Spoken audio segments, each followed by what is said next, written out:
There's a lot of uncertainty with tariffs happening, not only by country, but by industry as well.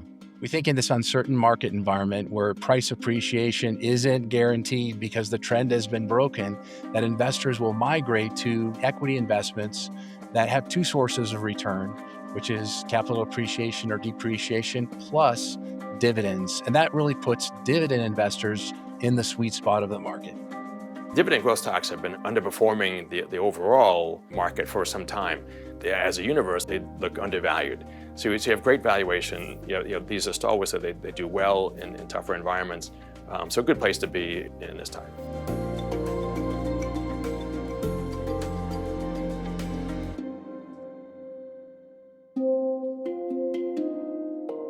There definitely is a trap for investors to fall in when they're focusing on dividends. They kind of are attracted to higher dividend yields. What they really need is attractive dividend income combined with total return or capital appreciation. Why is that? Because we're battling against inflation, against currency devaluation. So you need that long-term growth potential in your dividend ETF or dividend stock to combat that over time, and not just a high dividend yield that may be here today but gone tomorrow. So traditionally, we really are looking at more of the value sectors, though some growth companies are now starting to pay out dividends. But traditionally, we're more weighted in the financials, healthcare, energy, utilities area that tend to really focus on not only paying dividends, but increasing dividends over time. Financials have been one of the more important sectors for dividend growth for a long period of time. But more recently, there's reasons why financials are more attractive for dividend growth. This new administration, one of their two focuses that came in with was less regulation.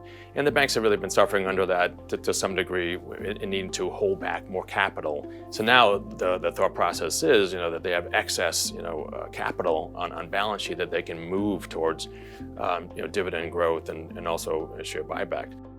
Healthcare was actually one of the best performing sectors year to date. Healthcare was, in our view, one of the cheapest sectors out there because it really had underperformed last year relative to tech and to a lot of other sectors. We think it's a great sector to invest in now, given this environment where we're concerned about how growth is going to go, who's going to be impacted by tariffs, and healthcare companies are less impacted by that. The stocks look cheap to us, given what's happened last year, and also they're great dividend growers, very consistent dividend growers.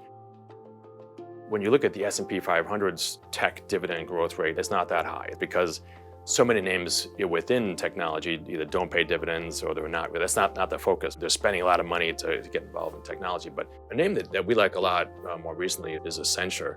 We like Oracle as well. Other more consistent growers like Microsoft and Apple were certainly in that mix as well.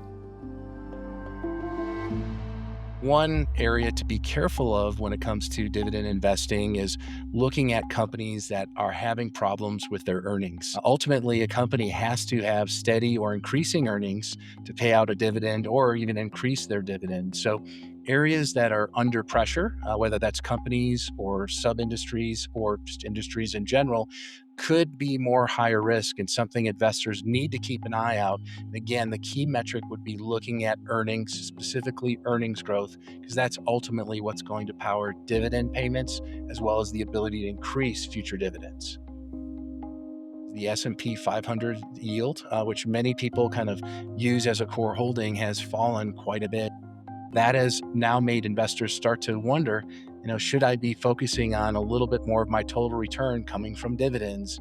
And that seems to make a dividend yielding ETF or stock more appealing than when the S&P had higher yields. This is an area in a time of crisis where dividend ETFs seem to shine for investors by really cushioning some of the downside of market performance during a crisis event.